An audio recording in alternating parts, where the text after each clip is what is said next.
80 साल पहले भी माताएं भी साल भर में 1 महीने में पूर्णमासी के दिन उपटन लगा के मुल्तानी से सर धो कर के फिर तैयार होकर के सत्यनारायण की कथा सुनती थी, व्रत करती थी।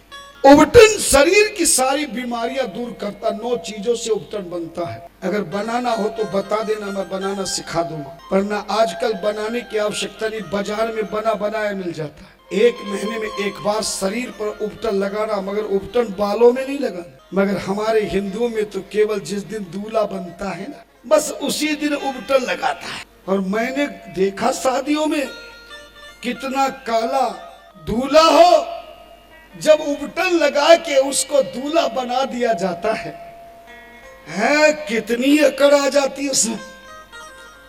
कभी रुमाल का तौलिया नहीं लिया होगा, पर बार बार तौलिए से पूछेगा। बेचारे मित्र भी उसके साथ में खड़े होंगे। लेकिन तुमने देखा होगा दूल्हा सबसे ज्यादा तब अकड़ता है जब वरमाला की स्टेज पर पहुंचता है। इतना अकड़ेगा, इतना अकड़ेगा, जैसे जैसे बनने वाली पत्नी दुल्हन वरमाला लेके चलेगी और जितनी नजदीक आएगी उतने ही अकड़ दिखाएगी। और वो बेचारी छोटे कद वाली ऊंची एड़ी की चप्पल पहन के आती है। ये अकड़ के गर्दन ऊपर करेगा तो चप्पल मेरी काम करेगी। मगर दूल्हा इतना चालाक होता है कि वो इतनी ऊंची गर्दन कर लेता ऊंट की तरह कि चप्पल बेकार हो जाती। एक मेरी शिष्या थी, शादी हुई तो पति के साथ में आई। बोले गुरुजी मैं तो आपको शिवपुराण की कथा सुनने नहीं आई। मेरी एक बात समझ में नहीं आई कि कोई भी पुरुष जब दूल्हा बन के पत्नी से विवाह करने जाता है और वरमाला के स्टेज पर बैठता है,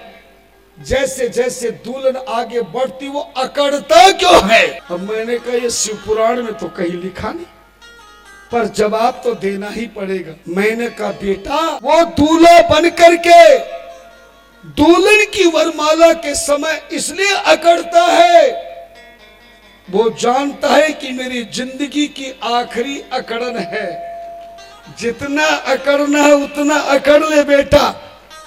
और वो जो दुल्हन बन के माला लेके आ रही है ना, वो भी कम नहीं है।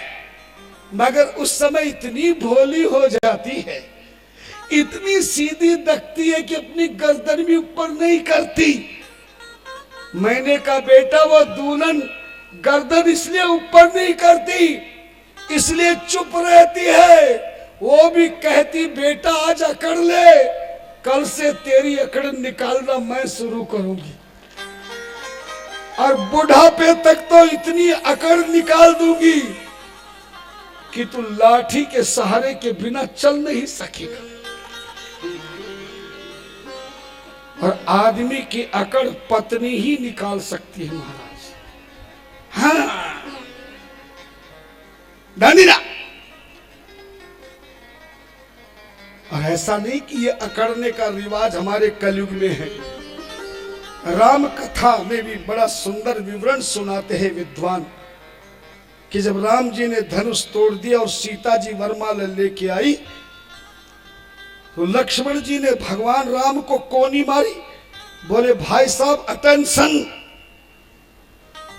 क्यों भाई? बोले अकड़ जाइए, सीधे हो जाइए। राम जी बोले क्यों अकड़ू? बोले सारे दूल्हे अकड़ दिखाते हैं। राम जी अकड़ गए। राम जी की लंबाई ज्यादा थी, सीता का कद छोटा था। जब वरमाला डालने का टाइम आया तो सीता जी बार बार वरमाला डालती है, पर राम जी के गले में माला नहीं डालती, क्योंकि राम जी गर्दन सीधे करे। सीता ने मन में सोचा, सहेली से पूछा ये नीचे नहीं हो रहा है, कैसे नीचा करूं? एक सहेली ने कहा कि चरण छू ले, जब तू राम के चरणों में हाथ लगाएगी तो आशीर्वाद के लिए नीचा कर। सीता बोली जिंदगी में नहीं लगाने की, इनके चरणों में बड़ा जादू है। वो पत्थर की अहिल्या को चरण लगाता तो पत्थर से नारी बन गई। कहीं मैं हाथ लगाऊं और कहीं नारी से पत्थर ना बन जाऊं। डर के मारे चरण नहीं छूती है।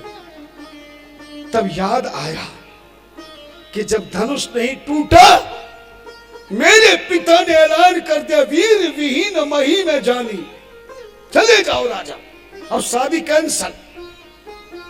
लेकिन ये मेरे होने वाले पति राम जी का जो छोटू है, छुटका है, लखनलाल बड़ा बुद्धिमान है, इसी ने मेरे पिता को धमकाया और जो राम जी नहीं उठ रहे थे उनको उठने पर विवश कर दिया।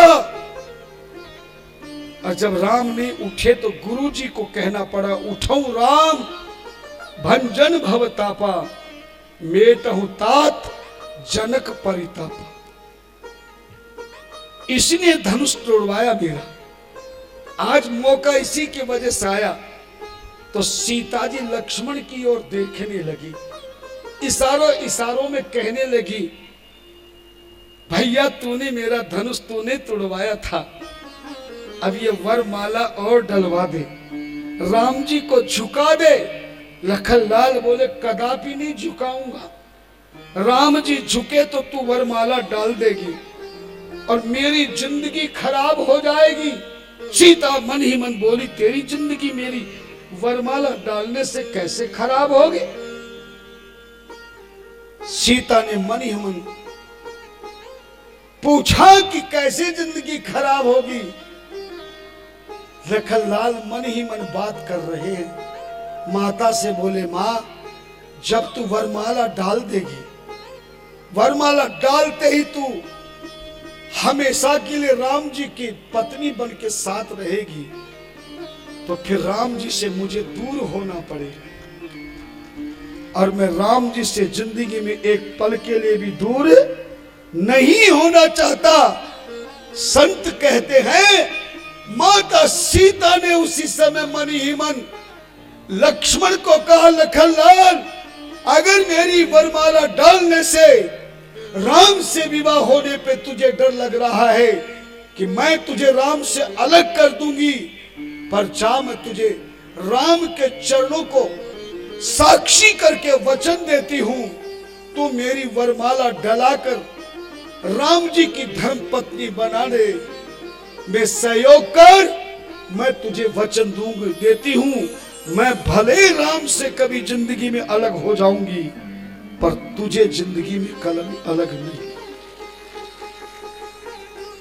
लक्ष्मण बोले, वाह भैया अभी डलवाता हूं। तो जानते हो लक्ष्मण ने वरमाला के लिए क्या किया? नहीं पता। तुम तो सोच रहे होंगे गोदी में पकड़ के ऊपर किया होगा, पर ऐसा नहीं किया, बुद्धि से काम किया।